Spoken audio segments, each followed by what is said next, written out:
We are kicking off Speed Readings 2.0 on August 8th, and if you'd like to view all 4 sessions, August 8th, 14th, 17th, or 20th, you can now get the all-access live viewing pass on funastrology.com. This time, we're opening the door to all 4 sessions, but live only. I learned so much from Robert last time, and I know you will too. So if you'd like to get links to all 4 sessions, it's only $19.97. That is an incredible bargain. Go to funastrology.com to get yours now.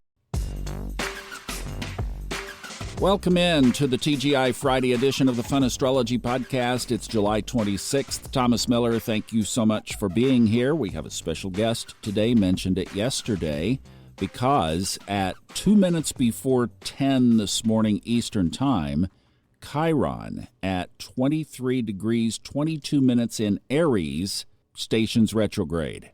If you remember a while back, we had some special guests just brought in for various topics, and Lizz Grace Christie talked about mythology.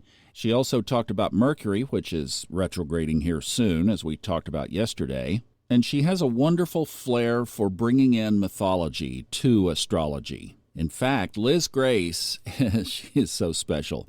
She's going to Europe, where she's going to begin a series of studies to get her at least master's in counseling, and she plans to do therapy and bring astrology into her therapy. I am so excited for her and for this. So knowing that this is basically the only other aspect this week, the moon enters Taurus tomorrow afternoon at 1:22 p.m. Eastern. The rest of the sky is clear until Monday. So I asked Lizz for some of her thoughts on Chiron going retrograde and if she wouldn't work in a mythology story as well. Hi, AstroFam. Lizz Grace here, your mythological friend and neighborhood evolutionary astrologer. I'm here with some insight on Chiron going station retrograde on July 26. So why is this station retrograde so significant? For starters, when any celestial object goes station retrograde or direct, its energies intensify, like a toddler's tantrum or a friend desperately trying to make a point. These intense moments reveal hidden information that wasn't obvious from before. Imagine a friend pouring their energy into explaining something beyond your current understanding. If you both navigate the difficulty without blowing up, there's a chance to process and learn from it. Now, it is normal for us after these energetic fits to feel a need to recluse, rest, and recuperate. We immerse ourselves into our own darkness to process the darkness of the world around us. This darkness could be seen as our subconscious, who is often symbolized by the planet Pluto, the ruler of the underworld. Now, Pluto has been a key player in our astro skies for at least the last 2 months, making his debut station retrograde this last May, early in May. But we're not here discussing Pluto, we're here discussing Chiron and his station retrograde on July 26, which is occurring early in the morning, depending on where your time zone is. Chiron, as an asteroid and as an archetype, symbolizes a great wound that we carry around with us throughout our lifetimes. He also represents how we reconcile that wound. One of Chiron's famous titles is that of the Wounded Healer. This asteroid, to me, radiates ascended master energy. And this ascended master is about to go station retrograde in Aries at 23 degrees and 32 minutes. This is a fairly mature Chiron in Aries, being in the 3rd decan of the sign. This means that we as a collective have been learning a lot about what it means to have an identity.